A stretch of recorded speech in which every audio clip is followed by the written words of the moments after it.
Megadeth and Shawn Ryan, a bunch of old grannies. Oh, is it poisonous toad? I cannot depart this fed up world and leave my wife and my son behind. Still clean today? I'll drink wine. Who do you see energy fields around? I see it on you right now.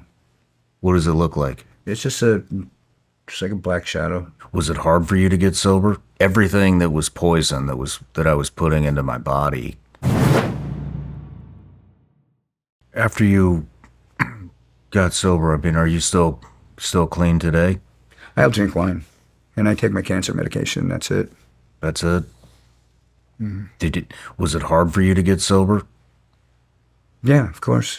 It was harder to quit cigarettes than it was to quit anything else. No shit. So you just quit everything cold turkey? No, I had to go to a clinic to stop smoking cigarettes, and they gave me a shot in my neck. And I had to wear these little transcopolamine patches for a couple days. And then I had to go wash all my clothes and clean my whole house out, all ashtrays and smoking paraphernalia. Man, it took psychedelics for me. I went Microdosing? No, I went down to a facility in Mexico called Ambio Life Sciences, and now the guy that runs it's a good friend of mine. His name's Trevor. But I actually went down there when this show started really getting big, because I could not be in the moment with my kid. And then my son was just born, and so I was trying to manage it all, be a good husband, try to figure out how to be a good new father, and I couldn't be in the moment, and I was still addicted to pills, and I was still addicted to, still an alcoholic, and although I'd toned it down quite a bit. But really what I went down there for was anxiety of the rise of the show and being in the moment. And I went down there and I did this stuff called, have you ever heard of Ibogaine? Ibogaine? Ibogaine comes from a root in Africa. I think the only place you can find it is Gabon. And I'd had former colleague after former colleague come on the show and talk to me about psychedelic therapy for PTSD, traumatic brain injury, curing addiction, especially opiates. And because that's just something that the veteran community really struggles with. You go to the VA, you get a doctor, they put you on pills, or any doctor, and then rather than weaning you off the pills, they just feed you more and more and more. And then if they do cut you off, a lot of guys wind up on the streets looking for heroin. That's how we were talking about my best friend earlier. Yeah. That's how he died. And I went down there, like I said, just to be in the moment with my new family. And I came out of that experience like a 12-hour experience to take a capsule, and it was like everything that was poison that I was putting into my body.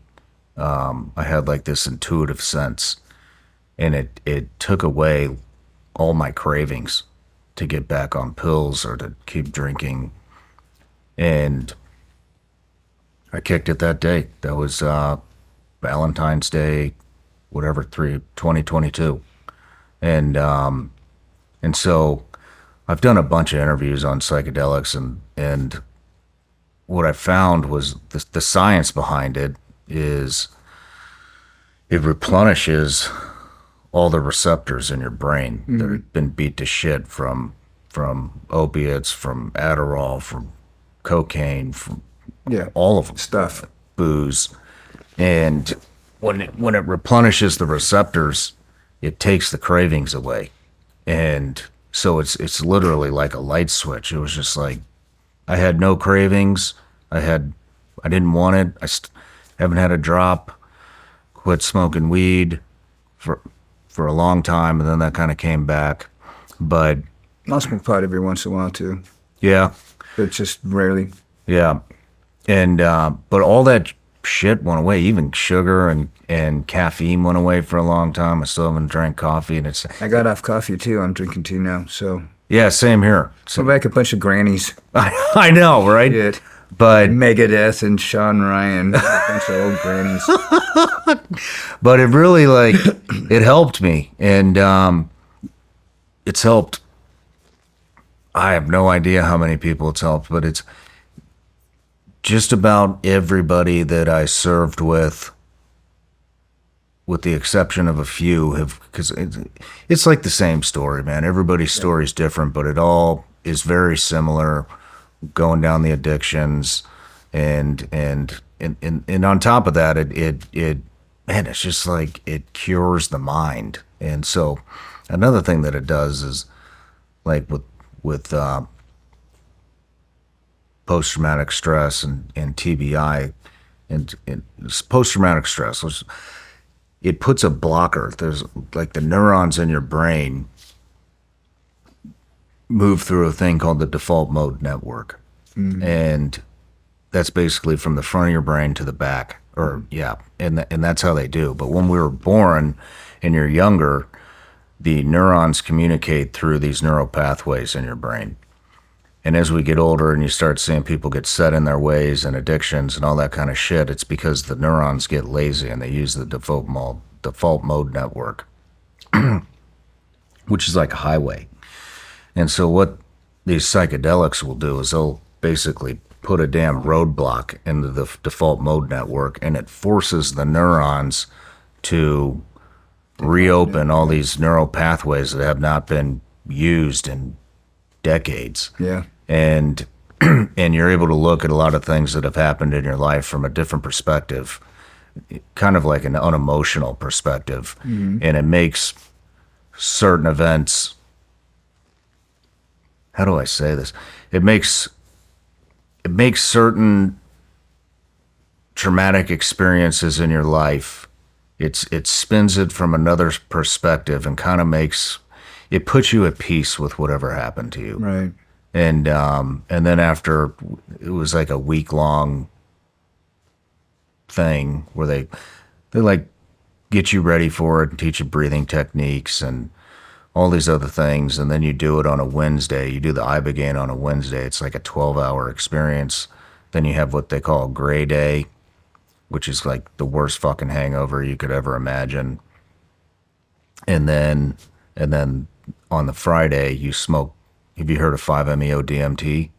No. Oh man. Man, you got some good. It's a toad venom. It comes from a toad. Oh, is it poisonous toad?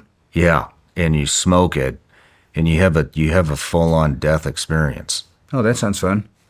Well, it's not, but the death experience lasts maybe 30 seconds, 30, 45 seconds. Is it constriction in your chest? Because they did something like that when I had a heart test. No, it's in your mind. So you smoke it, and then you do a count backwards from 10,